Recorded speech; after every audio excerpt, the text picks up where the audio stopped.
to be very honest with yourselves and make sure you give yourself the correct grade, and also write a note, as I mentioned, whatever you want to write yourselves, motivate yourselves, and take it from there.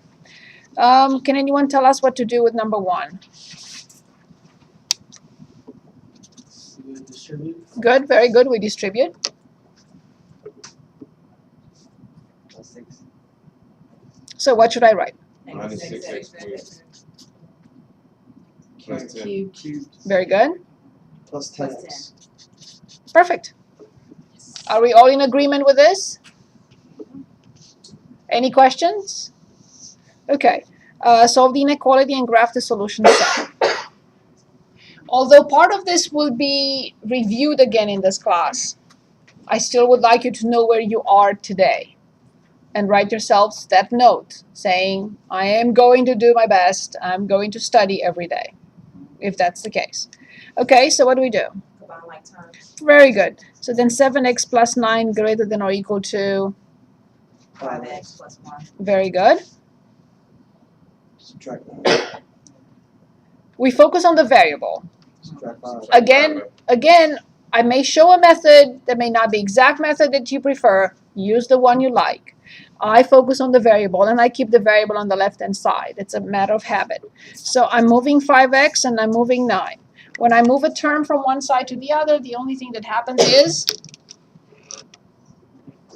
I change its sign. Very good. So 7x minus 5x is 2x. And 1 minus 9 is negative 8. Again, don't change your method if you prefer your method, but listen to mine and try to understand mine and then compare. If yours is still better, use it. If mine is easier or looks easier, use mine. Okay, what now? Divide negative 8 by 2. Good. We divide both sides by 2, so then x is greater than or equal to negative 4. Do you? Flip the sign? I don't flip the sign when I divide by a positive number. That's not allowed. Just one of them. That's why I keep the variable on the left-hand side. Okay. Be very careful with that. There are other ways, of course, but I prefer and I recommend keep the variable on the left-hand side at all times. Now, if you divide both sides by a negative number, then you have to switch the sign. Okay, so then 0 is somewhere here. Negative infinity, infinity. So which direction do I go? To the left. Combine like right. Yes, to my right. So here's negative 4 right here. Since it contains the equal symbol, I will have to use a bracket. Infinities are always with parentheses because they're not numbers. So I graphed the solution set, but I will also ask you about the interval notation. So the interval notation is x, exactly what I see here, with a bracket and negative 4 to infinity. And this is a very useful notation. It's called the interval notation. Okay, what about problem 3? Any questions on problem 2? Okay, find the equation of a line with a given slope that passes through the given point. Write the equation in the form y equals mx plus b, and then graph the line. Y equals negative 1/2 x plus 5. That would have been true if this were the y-intercept. If this number were 0, 5, then I would have said yes. Okay. Put it in point slope. Point slope form. Indeed, y minus y1 equals the slope times x minus x1. This is the so-called point slope form, indeed. Point slope form. So here's the point, and here's the slope. And this is the slope, which is negative 1/2, and the point, of course, is negative 4, 5. Once I have established that, I will put all the information in the equation and rewrite the whole thing. Y minus 5 equals negative 1/2 x plus 4. Do we agree so far? Yes? I will distribute because I need to work on this equation to get it like this, into the form y equals mx plus b, which means I have to solve for y. Okay, I will distribute -1/2 and then I will add 5 to both sides. Are you okay with that? Everyone? Questions? Any questions here? Please ask. You're helping me and you're helping everyone. Okay, so then if that's the case, today is the 29th, right? Okay, so then -1/2 times x. How much is -1/2 times 4? Negative. Very good, very good. And then I have to add 5. One more time, let's see what we did. We distributed -1/2 to x and we got -1/2 x. -1/2 times 4/1 is indeed -2. And I added 5 to both sides. Or I moved -5 to the other side. All I did was to change its sign. So the equation of the line is indeed this. Now when it comes to graphing, I can use the point and the slope. I don't recommend it though. We're always looking for the x and y intercepts. But let's say for now, we have the point and the slope. Let's plot the point. -4, 5. That's the point, -4, 5. And the slope is -3/2. So a negative slope, will it look like this? No. Or it would look like this? This, right? Good. So then I know what to do. So what am I going to do? Remember, the top is a change in y. Number 1, change in y. The denominator is a change in x. But the line has to look like this. It cannot look like this. So we go up how much and to the left how much? Up 1/2. Up 1 and over 2. Okay? However, this is really not the best way to graph. It's not indicated here, so I'm going to say I accept the slope, graphing using the slope, but it's not okay. Without determining the x and y intercepts, I don't know where they cross the x and y axis. So I don't know how to graph it. Isn't B the y-intercept? Yes, So B is the y-intercept. So 0, 3 is the y-intercept, indeed. So this will be this point. However, I will not know where this line crosses the x-axis. How do I determine the x-intercept? Since we're talking about it, how do I determine the x-intercept for any line or any graph? Let's talk. Wonderful. I have to set y equal to 0. So here's y. I set it equal to 0. 0 equals -1/2 x plus 3. I will move this term here. I'm adding 1/2 x. So 1/2 x equals 3. And what should I do to both sides to get x by itself? Divide by, or multiply by 0.5. In order to eliminate 1/2, I have to multiply by 2/1. If I want to eliminate 5, I multiply by 1/5. If I want to eliminate 1/2, exactly, I multiply both sides by 2. Because 1/2 times 2/1 is 1. So 1/2 times 2 is 1. 3 times 2 is 6. So this is what I'm interested in, the x-intercept, which is right here. And now I fully know what the graph is doing.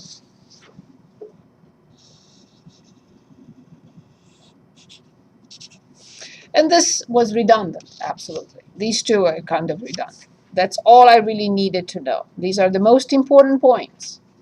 Is it acceptable to use the point and the slope? Yes. Is it 100% correct? No, not till I determine these two correctly and algebraically. I always have to label a graph. Mandatory. This is absolutely mandatory. I have to write that this is y, equals negative 1/2 plus 3. X plus 3. Always label a graph. Always. Okay. Any questions? Any questions here? Find f of negative 1 and f of 0 for the following function. How much is f of negative 1? I agree with negative 2 minus 9, negative 11. Do we all agree with negative 2 minus 9, negative 11? Excellent. I don't want to leave anyone behind. If you don't agree, please say so. Okay? So the answer here is? Now, what if I ask you, what is the ordered pair that you just determined in the first case? What will you say?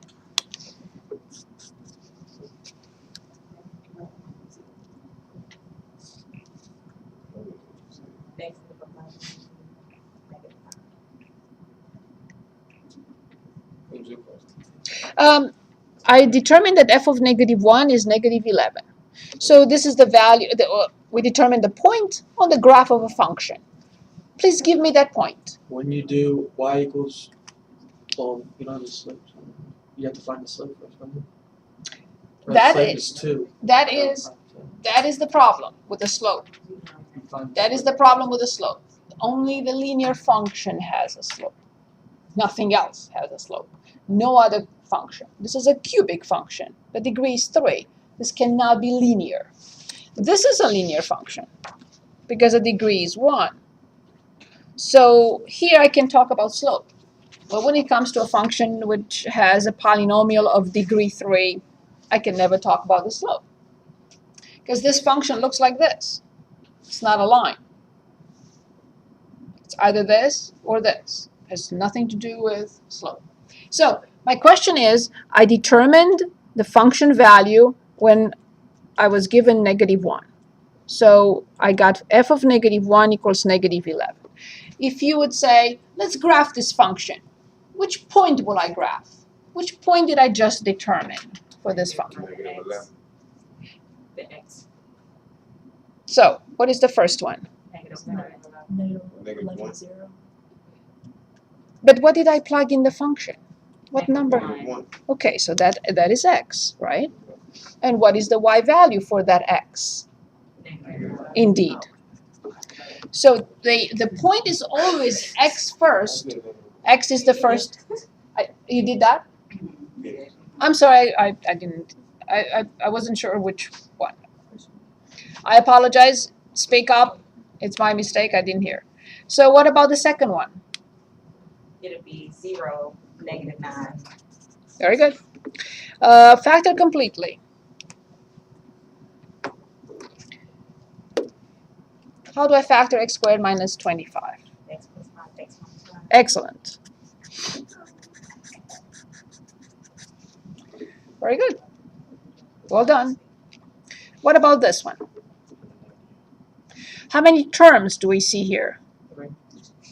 You're right. If you combine them, there are 3, but there are actually 4. And there is a reason why there are 4. It's called grouping.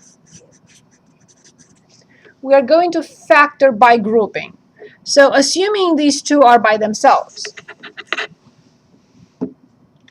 what will you factor out? 2x. 5x. What is left in parentheses? 2x. How many terms I have here? It's 2x minus 1. Or 2x minus 1. Or plus 1. Very good. I have to have 2 terms in parentheses. So what should it come out? What should I get from the other 2 terms? Otherwise, I can't continue. I'm not even looking. I don't even care what's in there. 2. So what should I get coming out from the last 2 terms? Otherwise, I can't continue. If I don't get a 2x plus 1 from the other 2, but it has to be there, I cannot fabricate it. Let's see if it's there. And now I look. I need a sign and a factor. So I want you to give me a sign and a factor. Indeed, plus 2. Now what is the common factor of these 2 terms? And you can say, which terms? 2x plus 1. These two terms now have a common factor. And yes, it is 2x plus 1. What is left in parentheses from the first one? 2x plus 2. Good. Factoring by grouping. But yes, you will make it more difficult if you would combine 5x plus 4x.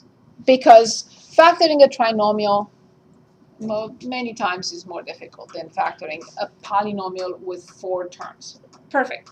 Problem 7, solve by factoring. Distribute x. Yes, I have to. Very good. So then I get, X squared minus 5x equals 14. and then, Subtract 14, you get very x good. squared minus Why do I subtract 14? 'cause And then- you want to keep yours on the left, so it equals 0. Right. Well, why do I subtract 14? And not move 5x to the other side? That's the correct answer. I just want to discuss this with you. Why do I subtract 14? What type of equation is this? Trinomial. It is a trinomial, but what, you're right, but what type of equation is it?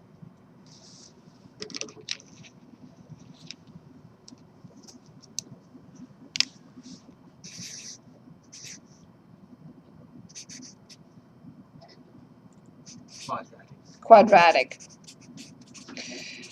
Quadratic equations require to have 0 on one side in this particular situation. Yes, there are other methods in which we apply different steps, but here for this particular case, yes, it is required to have 0 on one side if I want to solve it.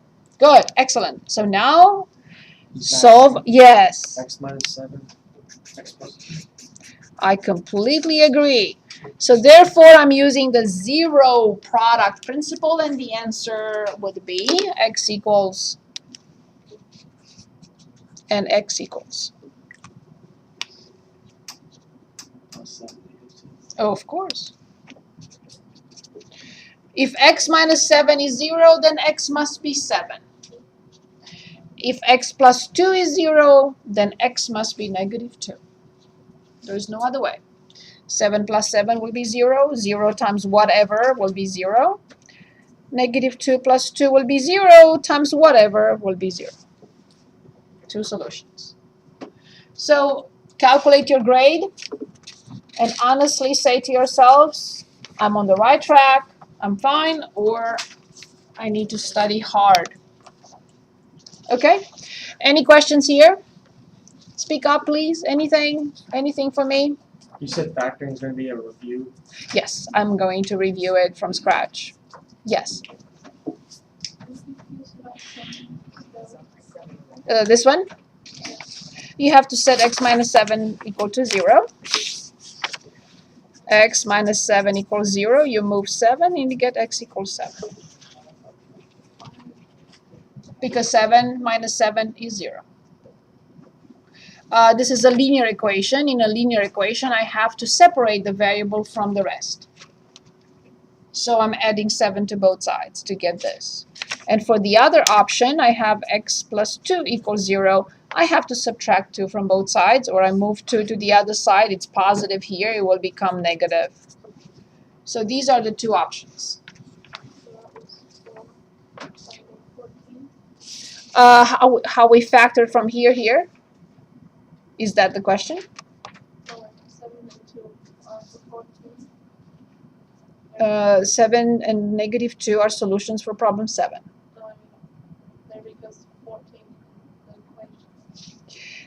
Yes, but also because the leading coefficient is 1. So the answer is a little bit more complicated. If the leading coefficient were not 1, these two numbers would have not multiplied together, would have not have to give us negative 14. So yeah, the answer is yes, because the leading coefficient is 1. So what would you want as the answer? You'd want x equals 7, x equals negative 2, or would you just want the factor? The factor one. If you just write the factor on, you are not solving. Oh, okay. Right? Mm-hmm. So you got from this step to this step, but now you have to solve. All right. So when we say solve an equation, we really mean x equals blah, x equals blah. Very good. Other questions for me? your participation in the class is crucial to me because I may forget to say something, but if you're asking, I say, oh, I forgot. Okay? And that will help me and help everyone else. Okay, now we reached the point in which we are going to sign an agreement. This is our agreement. I start with this agreement now in all my classes. So you're going to sign one for yourselves and one for me.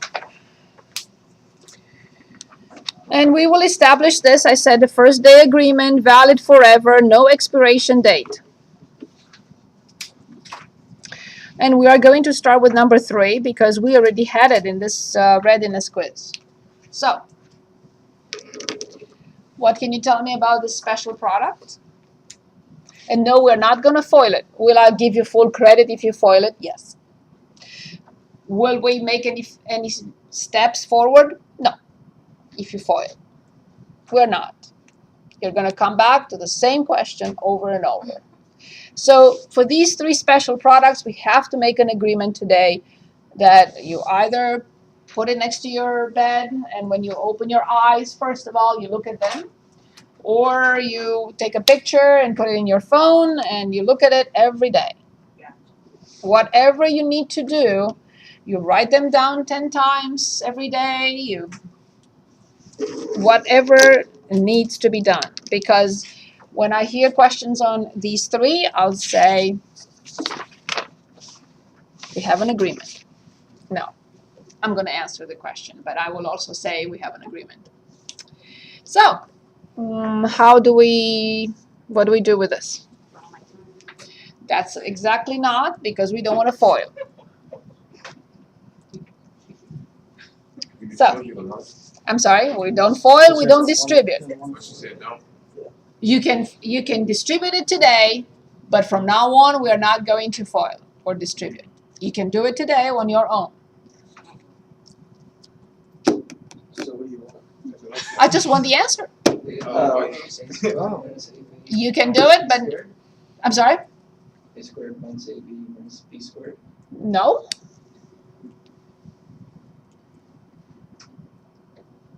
A squared minus B squared. Correct. Thank you. We just used it a few minutes ago, right here. It was x squared minus 25, which is x plus 5x minus 5. We just used it, right? Good. So now please give me an example of number 3, another one. So just make it up for me.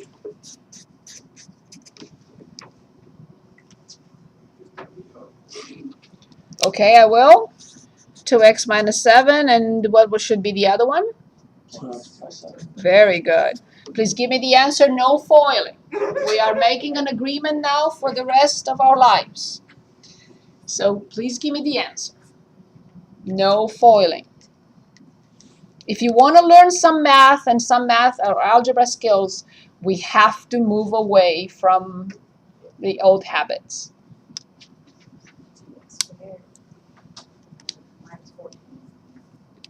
Anyone? 2x or 4x squared. Very good. Minus? Very good. So please post this somewhere on your, I don't know, on your wallpaper in your phone, on your wallpaper in your computer, on your computer. Okay, the top one, please. Top one.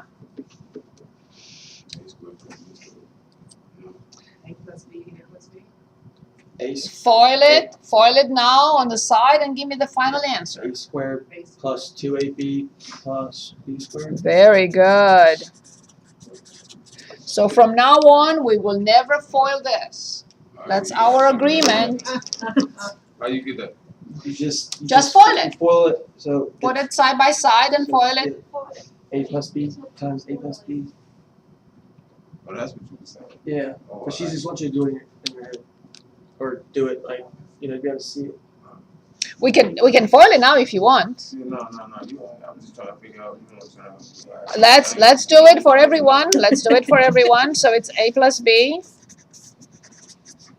Okay, a times a is a squared plus a times b is ab plus a times b is another ab plus b times b, which is b squared.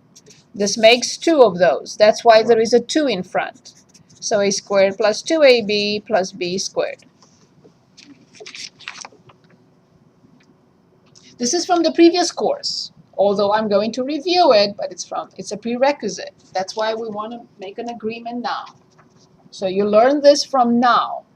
So all of this stuff we're gonna go back over. That was on the first one. Some of that, yes. But this is an agreement that we make today. Okay? Are you with me? Okay, so give me an example so we can apply this.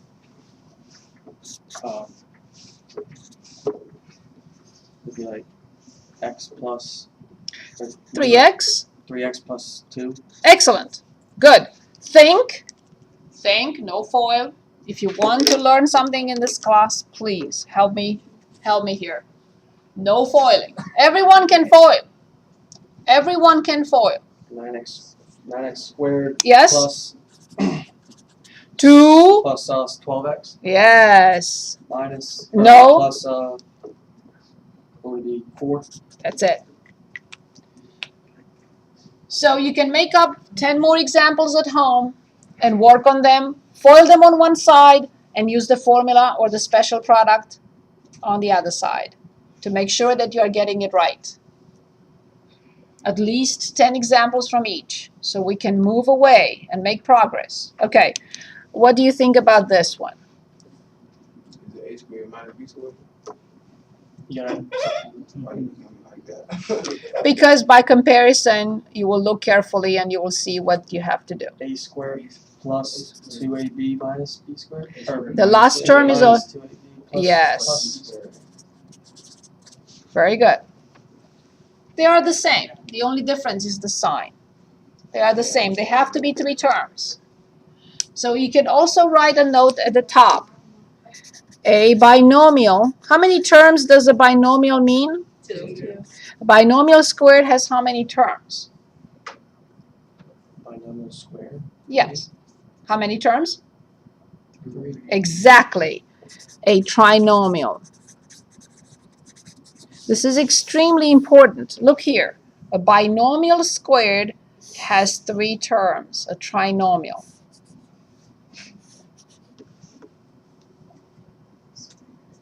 Now I would like you to give me an example of the second special product. A binomial squared equals a trinomial. 5x minus 6. Excellent.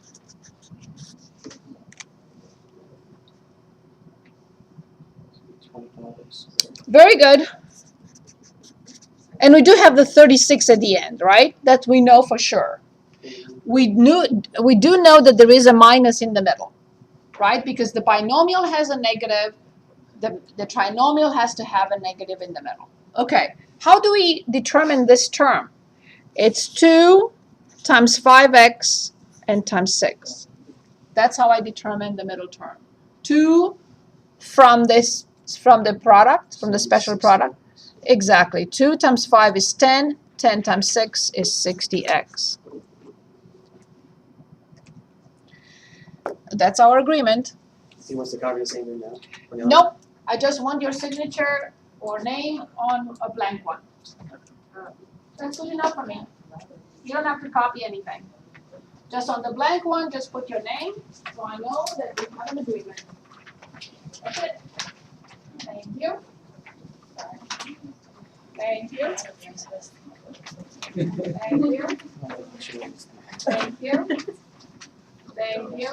Right, I'm like, Thank you. It's all good. Thank you. Thank you. Thank you. And thank you. So when we come to whatever roadblock and you say, I don't understand that too.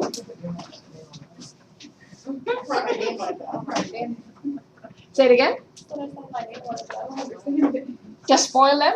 Take 10 examples, foil them, and then use the formula on the other side. We can work. That's at least 6 times. We can work on another one. Just give me another one. Let's work on one more. Which one? Make one. You decide. Make one up. How long ago was when you took O11? Quite years ago. Ah, it will come back. Yes, I'm ready.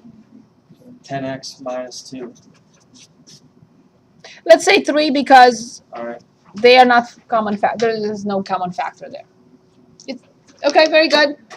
So the first term, it's clear, right? 100x. Do you agree with the first term? Yeah. Do you agree with the last term as being? No. Do you agree with minus in the middle? Yep. Or plus? Minus. Right, because this is a minus, then this will be a minus. This middle term has to be 2 from the formula times the first term, which is 10x, times the second term, which is 3. But this I expect you to do in your head. So what is it? 63 plus. That's it. Any questions? Any questions? Okay, we are ready. Question. Yes, please.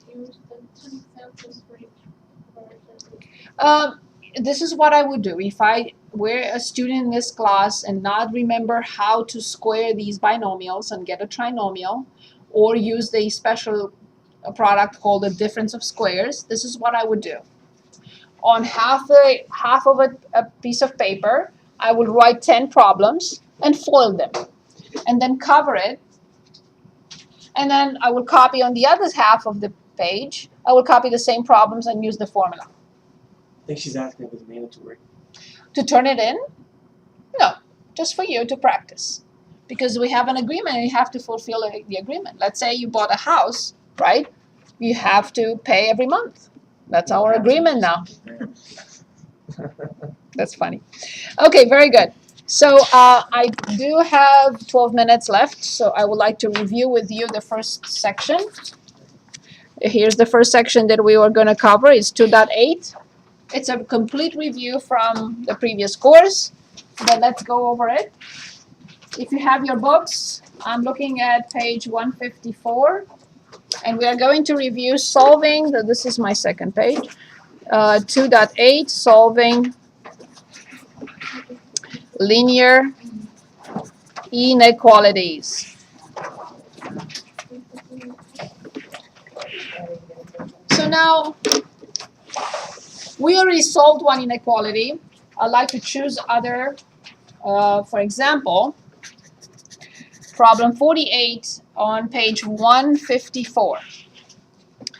1/3 multiplied by 3x minus 1 less than 1/2 multiplied by x plus 4. First of all, you don't have to, I just copied the problem. You don't have to do anything. And I have the number, and I also put a page number. So you have a record of everything we did. Okay, I'm looking at this inequality, and I'm asking myself, okay, is this linear? Yes. Yes, because x has power 1. X is not in the denominator of a fraction. Okay? So it is linear. If it had, yes, I can even write it. So linear inequality, power 1 for x has power 1, and the other requirement, no x in the denominator. You can say x has power 1 in the denominator. Actually not. It does not. 1 over x means x to negative 1. So, but I put it there as a condition, so just in case you don't remember that. So no x in the denominator, and x has power 1. Do not erase anything or change anything. This will not be a linear inequality because 1x at least has a different power than 1. All x have to have power 1. So I'm going to... What are you saying? It wouldn't be linear if it was 3x, if it was 3 times 2 over x? Or are you talking about 3x? True. Alright. If it has x squared, if it has x cubed, if it has 1 over x, it will not be linear. Exactly. Very good. That's a standalone. Say it again. That's a standalone. Not literally alone, but no cubes, no. Exactly. No square root. Either any power other than 1. Yes. Power 1 for x, and no x in the denominator. Okay, very good. So now let's finally look at this. We know it's linear. How do we approach it? How do I think about it? What is the first thought that comes to my mind? Distribute. Yes, that is the thought that comes to my mind. However, I'm not going to do it. Let me explain why. Is it possible? Can you do it? Can you get the same answer? Yes. Yeah, are you trying to get rid of the fraction? Exactly. Exactly. I prefer getting rid of fractions because it will be easier. Yes. So you multiply So left you can side by cross 3. multiply to get rid of it. Multiply both sides by? Do 3 first. Not 2. 6. Indeed. Can anyone explain why did we choose 6 and not 7 The common. or 11 or 15? Common. The least common denominator, yes. We chose 6 because 6 is the least common denominator. We are getting rid of both fractions at the same time. Can you multiply first by 3 and then by 2? Yes, of course. But it's easier if we get rid of fractions, all fractions at the same time. Very good. So now careful how we multiply. I have fractions in front. I imagine that I write 6 over 1 multiplied by 1 over 3. 6 over 1 multiplied by 1 over 2. What will this be? 2. Yes, it's 6 divided by 3. So this becomes 2, 3x minus 1. Less than. What about the other side? Yes, do you agree? This is 3, and this was 2. So this is 3 multiplied by x plus 4. Very good. What now? Now I distribute. Isn't that easier and more user-friendly to distribute 2 and 3 versus distributing 1/3 or 1/2? Yes. So what do I get? 6x plus 2. Minus 2. Minus 2. Yes, that's okay. That's the equation. Very good. Very good. Now I'm coming back to the previous situation in which in my head, I just got my habit going. I keep x on my left-hand side, and I keep the rest of non-x terms to the other side. So I will move, and I can do this in one step. You don't have to. You can stick with your own method. But I do this. Meaning what? What will be the next step then? What do I have to write? 3x is less than 14. Very good. Excellent. 3x here was positive. I had to move it to the other side. It became negative. So then 6x minus 3x is indeed 3x. This 2 is negative on this side, but I have to move it next to 12. So then 12 plus 2. So number 1, I cut back on writing. Number 2, I see things in my... Writing too much sometimes may get me confused. It's possible. Okay, finally I divide both sides by? Indeed, so I get x less than 14/3. And I would like you to get used to using the interval notation. So where do I go, in which direction, and how do I present the interval notation for this as a solution?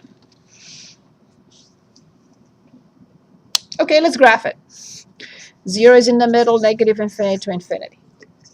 I don't care for units, forgive me. I don't care for units. This is just something to help me write the interval notation. Where will I plot 14/3? Right, it's somewhere around 5, right? Perfect. So here it's an open point. It doesn't have the equal symbol. It's 14/3. Which direction do I go? To the left indeed, because it's less than. Perfect.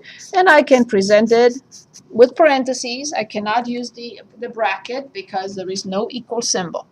And this is the interval notation. What I see here, that's what it is. So I will say x is in the interval. I like to write x in negative infinity to 14/3, and of course parentheses. Why did you write the parentheses on the line?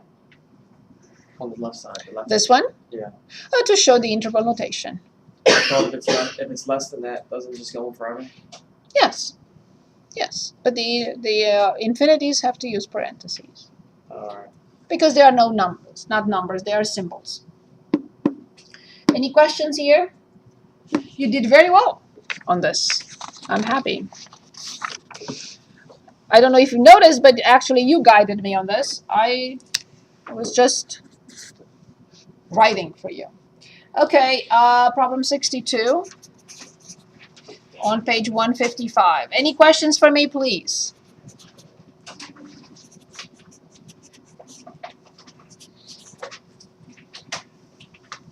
Okay, I know I have 4 minutes left, 3.5. We'll try to finish in 3.5. So, what is this? It's an inequality, right? Well, actually, it's two inequalities. Look here for a moment. It's solved on both sides. First you have to just This is called a compound inequality.